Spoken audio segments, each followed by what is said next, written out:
Illinois is probably one of the most geologically diverse states in the country. While we live in central Illinois, we think everything's flat, but you go down into southern Illinois and it's hilly, it's got bluffage. Then you get up into the big city of Chicago and all of the suburbs there. Really just, quite frankly, a beautiful state. There's no question. I mean, our state parks, they're wonderful. The hiking, the recreation that there is. We've got, the Shawnee National Forest, which every time I go down there, it's like you find a new gem that you totally forgot was there. Definitely going to be planning on hitting that up a lot for heading into the spring months. But all of this, of course, there's a lot of tax resources involved in maintaining these properties.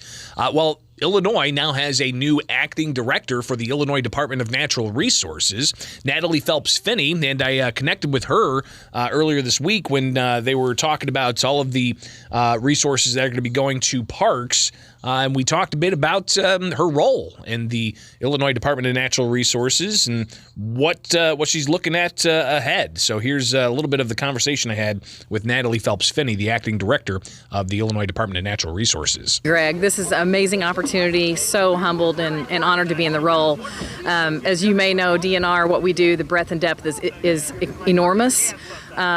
We have so many priorities. It's hard really just to focus in on a few, but truly our public-facing priorities are those things that I'm focusing in on. So our deferred maintenance on our state parks. At one time it was $1 billion. It's down to about $880 million now. We've made some progress, but so much more to go. So we're really looking at our internal processes. How can we be more self-sufficient? Thanks to Governor Pritzker, we have the best budget we've had in 20 years and going to have an equally significant, a little better budget this year. Without that kind of help, without a governor who gets the state's budget in order, none of these things are possible. So I could stand here all day and say how great we're going to do things, but without a governor that supports our budget, it's not possible. And he's shown, like he has here today with the OSLAD program, over and over again his support. So those are the things we're looking at. It's just so many issues. We're looking at our conservation, with being our primary mission. Are we living up to that? What programs do we have serving that mission that we could do better with? And then what do we need to add? Are there programs that we're not doing that we need to? One issue is we have an old tree nursery in Union County that has been offline for some time, and we're looking at getting it back online as soon as possible. We have other nursery, but we need as many as we can. So Natalie Phelps Finnie, the acting director of the Illinois Department of Natural Resources, sharing with me some of her insights into what she plans on doing, and in particular, there's a lot of other resources that are going to be going from one place to the next. What about conservation officers? What about how to use federal funds for Department of Natural Resource properties in Illinois? Overall, as an agency, again, due to 20 years of budget cuts, we've been to an abysmal level. At one time, we had over 3,000 employees, and today we said 1,155. That just gives you a clear picture of how difficult it is. Truly, some of our programs have been barely hanging on. I mean, it's hard on morale, but again, due to an improved budget, we're able to work on getting our headcount up and improving our internal processes with headcount, trying to get that up. Specifically talking about the CPOs, again, the governor's been very dedicated to that. We just got another round of approval for another 25 recruits. We have, I think, about 165 CPOs right now. Still, though, and you think 102 counties, but much of that's administrative staff. So we still have about 16 counties that are not staffed. And remember, the law enforcement that we have, like most sworn officers, they don't just do enforcement. They support the community. So much, emergency assistance, rescue. Their job is so important in community engagement.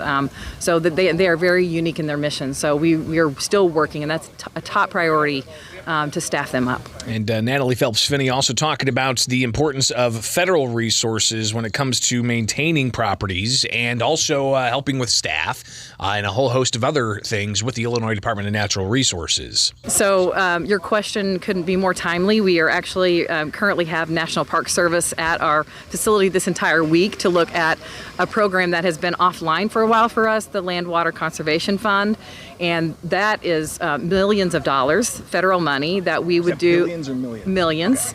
Millions of dollars that honestly we have left on the table for a few years just because, again, low staffing, and but now with a great grants director and him increasing his headcount, he's able to go after this and be proactive. And we have, the last 2 days have been amazing learning about the opportunities. There were huge opportunities, and not only for communities but also to help us as an agency do projects and help with our deferred maintenance at our parks. We can use some of these funds for that. So we've got huge opportunities, and we want to make sure we leave no money on the table.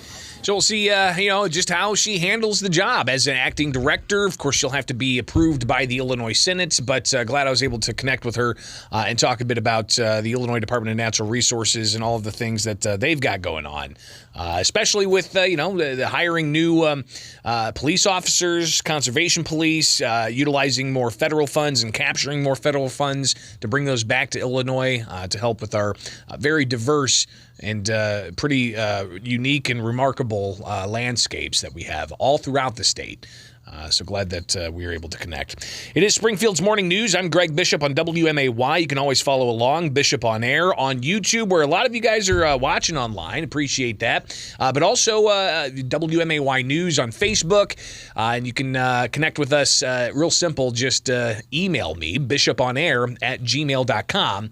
Again, bishoponair@gmail.com.